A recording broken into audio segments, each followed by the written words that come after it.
Pinjaman online atau pinjol lagi-lagi menjadi sumber malapetaka. Tak hanya menguras harta benda, jeratan pinjol nyatanya juga menjadi pemicu tindak kriminal sadis yang membuat hilangnya nyawa. Saya itu suka di Shopee ya gitu, belanja gitu, tiba-tiba emang ada platform Shopee itu Shopee pinjaman. Akhirnya wah ini gampang kayaknya gitu kan, coba deh dicoba, ternyata dapat limit lah itu sekitar 6 juta. Nah udah dapat 6 juta di ACC-nya cepet juga tuh, cepet ada penagihan. Nah itu penagihannya itu udah sampai datanya itu disebar ke kakak gitu untuk segera dilunasi saat itu juga. Itu sekitar nominal itu pokoknya itu 6 juta, tapi kalau misalkan di total hampir 7 jutaan lebih gitu. Kalau misalkan nggak dibayarkan itu akan mengambil jalur hukum. Karena saya ketakutan ya akhirnya singkat cerita saya ngambil lagi lah pinjaman itu di aplikasi Indodana. Itu berbentuk link. Nah berbentuk link itu jadi kita nggak tahu tuh itu berapa sebenarnya bunganya yang kita bayarkan. Untuk kalau misalkan dijelaskan sih pasti berat ya Mbak, karena kan gaji pokok UMR Jakarta itu pasti nggak akan cukup ya, apalagi kita harus bayar 1, 2, 3, 4 dan di mana kita juga punya keluarga yang harus kita cukupin kan. Jadi akhirnya kita bayarin yang ini terus akhirnya masih lanjut lagi gitu. Manisnya dana segar rupanya hanya dirasakan di awal. Saat tagihan utangnya datang, barulah merasakan sakitnya lilitan itu. Terlilit satu pinjol rupanya tak membuat dadang seorang tukang cukur kapok. Ia justru kian terjerumus hingga berurusan dengan 4 aplikasi pinjol lainnya, dengan harapan bisa terbebas dari jerat pinjol. Namun yang terjadi sebaliknya, ia terus diteror penagih utang. Pinjamannya yang awalnya 10 juta rupiah kian membengkak. Nah lama-lama saya ngebengkak dengan utang-utang pinjol itu makin banyak. Dan sekarang saya udah ada di 4 aplikasi ya, aplikasi raksasa. Yang 2 itu yang membuat saya menjadi sangat berat dengan cicilan per bulannya tiap tanggal gitu, tiap tanggal itu selalu ada tagihan. Yang saya rasakan ya beban sekali ya, menjadi beban karena saya keluarga terbengkalai, karena saya memikirkan itu pembayaran yang tiap tanggal itu selalu ada gitu. Dadang seperti baru tersadar setelah merasa tercekik utang pinjol 4 aplikasi raksasa itu. Apalagi ia terpaksa harus menjual tanah warisan orang tua untuk membayar utangnya yang seperti tak lunas-lunas itu. Dengan segala cara saya untuk bisa menutupi itu, dan sampai-sampai saya menjual lahan peninggalan orang tua untuk menutupi pinjaman itu untuk beberapa bulan ke depan lah. Nah, saya itu sudah mengorbankan peninggalan orang tua saya untuk menutup. Itu pun juga tidak menutup semuanya, cuma sebagian.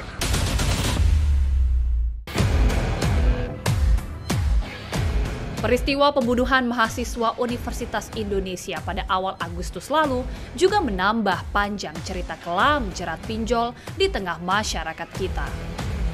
Korban bernama Muhammad Naufal Zidan dibunuh di kamar kosnya oleh pelaku yang merupakan teman kampusnya. Kepada polisi, pelaku yang berusia 23 tahun itu mengaku gelap mata karena terlilit utang dari aplikasi pinjaman online. Demi bisa melunasi utangnya itu, ia pun tega membunuh dan merampas uang korban. Mengalami kerugian lah di investasi online kripto. Pelaku ya Pak? Ya pelaku. Dia bermain investasi kripto, kerugian banyak, sehingga dia banyak utang lah dengan itu, termasuk utang pinjol, bahkan ke korban pun sempat dia minjam uang, tapi sudah dikembalikan. Nah, karena dia didesak oleh utang itu, sehingga dia terpikir bahwa barang-barang untuk menguasai barang-barang si korban untuk menyelesaikan utangnya. Lalu pada hari Rabu itu pulang kuliah, karena memang antara korban dan pelaku udah berteman, dia datang ke kosannya si pelaku Disitulah terjadi peristiwa ini. Berapa sebenarnya utangmu itu, yang itu berapa totalnya? Utang saya cuma 15 juta, Pak. Total kerugian saya ada 80 juta di 80 juta. Kerugianmu 80 juta. Utangmu 15 juta. 15 juta tertinggi dan teman-teman.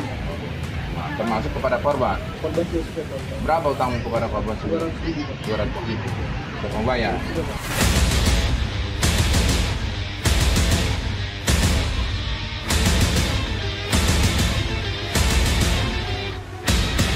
Dia sudah lewat jatuh tempo, itu akan di bom terus gitu, setiap waktu, setiap jam malah ada.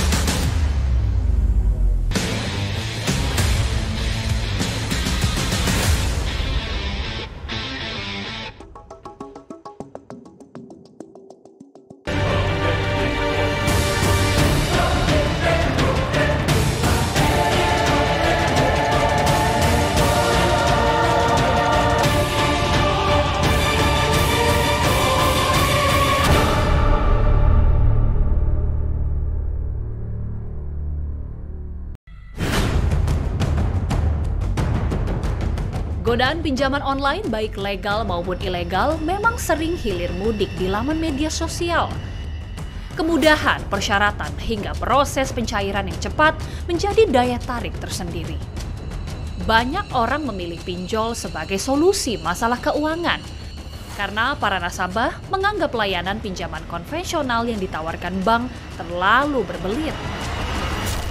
Awalnya ya lagi BU, lagi butuh uang, nah terus nggak sengaja buka-buka FB, tapi di buka FB itu bukan mau cari uang atau pinjaman, jadi nggak sengaja ngeliat iklan, ajukan pinjaman dari ini, isi kasih waktu itu ya. Gitu ya. Nah terus sudah iseng nyoba ngeklik, ternyata isi formulirnya gampang, dan juga itu waktu itu ngisinya juga asal sih, kayak data perusahaan, alamat, segala macam tuh asal semua, nggak sesuai KTP. Nah tiba-tiba masuk ke rekening kayak gitu. Berapa lama itu prosesnya, Mbak Mawar? Kalau proses masuk ke rekeningnya itu nggak sampai setengah jam udah masuk. Nggak sampai setengah jam. Para nasabah seakan terbuai dengan kemudahan-kemudahan yang ditawarkan pinjaman online legal maupun ilegal. Tanpa pikir panjang bahwa petaka akan datang saat nasabah gagal bayar. Sempat gagal bayar juga ya, Mbak? Sempat gagal bayar. Itu di bunganya sampai berapa, Mbak? Ingat nggak? Yang mana? Yang nggak mampu lagi dibayar oleh Mbak Mawar. Pernah pinjamannya 10, tahu-tahu udah ada tagihannya tuh 20. 22 kali Jadi lipatnya. 100%. Oke. Penagihannya kayak gimana tuh, Mbak? Macam-macam sih, kalau ada yang datang ke rumah, ada yang via WA, ada yang email, ada yang telepon WA, telepon biasa paling banyak. Teror, intimidasi, ancaman yang paling parah pernah diterima sama Mbak Mawar. Ini kayak gimana? Cuma ancaman di WA doang. Ancaman di WhatsApp? Sama Kata-kata mau kasar enggak, itu tadi ya? cuma penyebaran video porno dia bilang.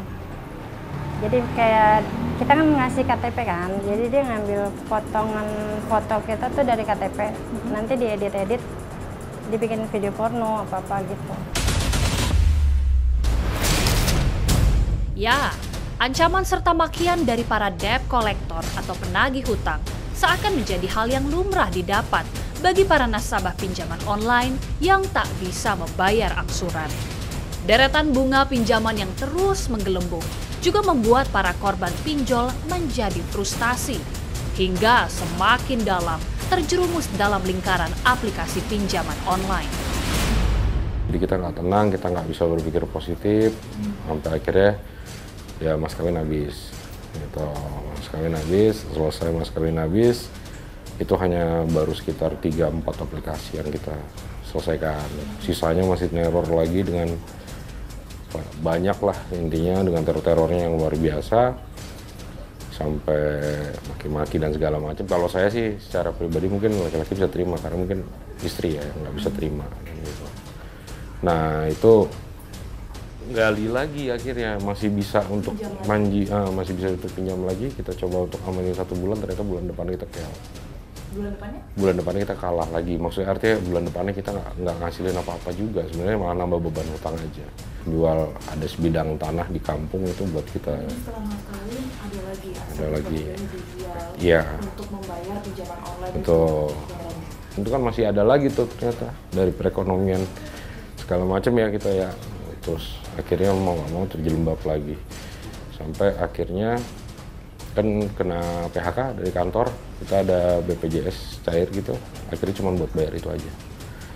Nah hari ini nyisain sekitar 3 aplikasi yang benar-benar saya udah nggak bisa bayar lagi.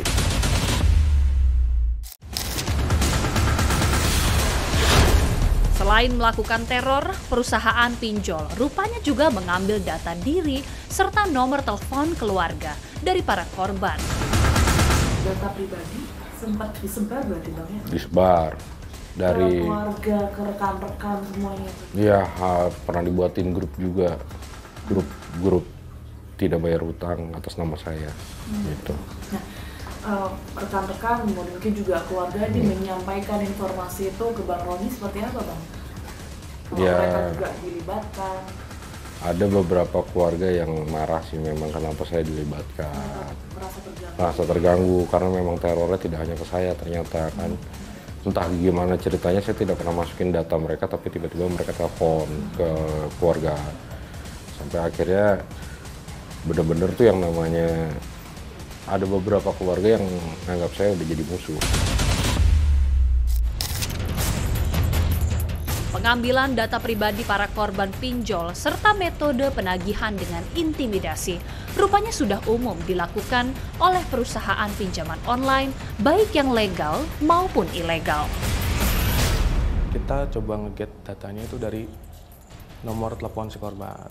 Nah, itu nanti nomor telepon itu yang mereka daftarkan ya, yang mereka input ketika memang mereka mau mengajukan pinjaman online itu. Betul. Okay. Jadi mereka melakukan registrasi di salah satu aplikasi. Nah, setelah nanti mereka sudah masuk, berhasil masuk, nah itu kita nanti bisa mendapatkan data yang kita butuhkan. Seperti contohnya tadi kontak yang ingin kita promosikan gitu kan.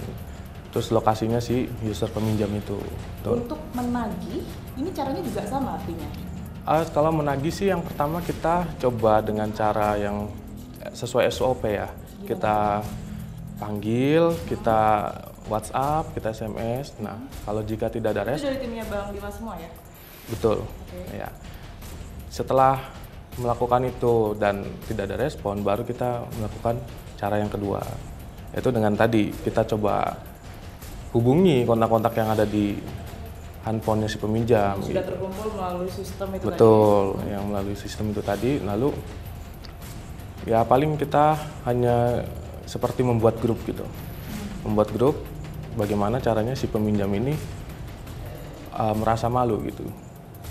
Nah, merasa malu jadi hatinya tuh tertarik untuk membayar gitu. Kalau penagihan sih tergantung ya. Kalau dia belum jatuh tempo itu jarang. Biasanya seminggu sebelum jatuh tempo dia hanya sekali 3 hari. Nah, kalau untuk dia sudah lewat jatuh tempo itu akan di bom terus gitu setiap waktu, setiap jam malah ada ya. Semuanya adalah karena kemudahan. Dengan kemudahan itu maka marketnya tumbuh jadi besar. Ya, tumbuh jadi besar dan tentu saja dalam hal tertentu orang yang kepepet itu bisa tertolong.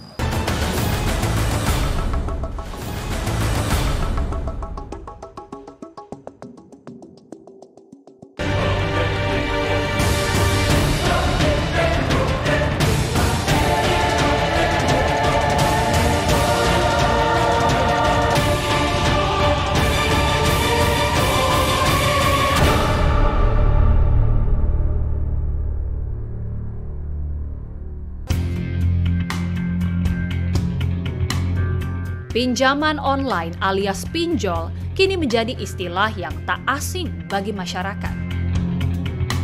Kehadiran pinjol pun seperti menjadi angin segar bagi mereka yang kepepet butuh uang cepat.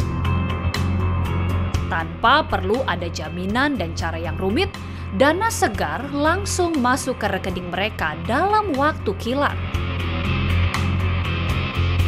Menurut Abang nih pinjol ini seperti apa nih Bang Dimas? banyak banget, dari iklannya juga banyak, dari YouTube, sosial media itu semua iklan pinjol semua. Abang sendiri menggunakan pinjol nggak? Ada. Bisa diceritain nggak gimana awal mulanya abang sampai minjem di pinjol? Awal mula itu ketika lagi butuh uang, ya saya paling cepat itu ke pinjol. Kenapa sih bang memilih meminjam ke pinjol? Gampang, nggak ada jaminan juga. Dan sejauh ini apa yang udah abang rasakan setelah terikat dengan pinjaman online? Kayaknya sih tergantung pinjol juga, ada yang bunganya besar juga, itu bikin ngerugikan juga sih ya. Ada yang kecil itu bagus sih. Cuman jadi ketergantungan juga. Biasanya pinjam terus gitu.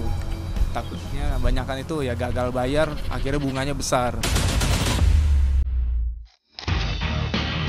Ya, masyarakat pun seperti dibuai oleh iming-iming menggiurkan,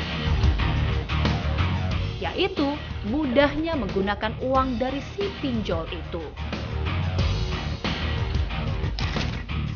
Pakar manajemen Renal Kasali menyebut, berbagai kemudahan itulah yang membuat pinjol tumbuh subur di tengah masyarakat. Semuanya adalah karena kemudahan. Dengan kemudahan itu maka marketnya tumbuh jadi besar.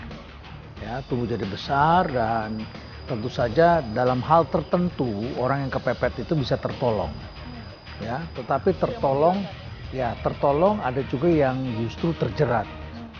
Jadi memang ada kemudahan, masyarakat ini berubah. Nah, tentu masyarakat cari yang lebih mudah, lebih cepat, karena kalau namanya online itu kan 24 jam sehari, ya kapan saja, jadi bisa dilakukan dari mana saja. Ya. Jadi itu saya kira yang membuat usaha ini tumbuh besar. Itu kan belum termasuk yang tidak terdeteksi, belum termasuk yang ilegal barangkali. Menjamurnya pinjaman online nyatanya juga membawa sengsara korban-korbannya.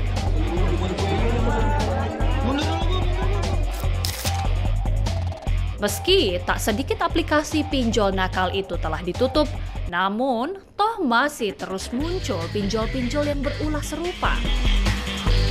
Dan lagi-lagi, masalah yang sama muncul kembali. Mati satu, tumbuh seribu. Bisa jadi itulah ungkapan yang tepat untuk pinjol yang kerap membuat resah masyarakat itu.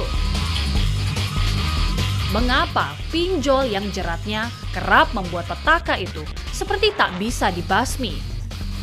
Pada saat terjadi pemberantasan, ditangkap, lari mereka, kemudian mereka ketakutan sendiri, bisa dideteksi lewat cyber security kita, dan kemudian mereka berhenti mengurangi. Jadi banyak masyarakat yang juga tidak bisa melakukan akses pada mereka.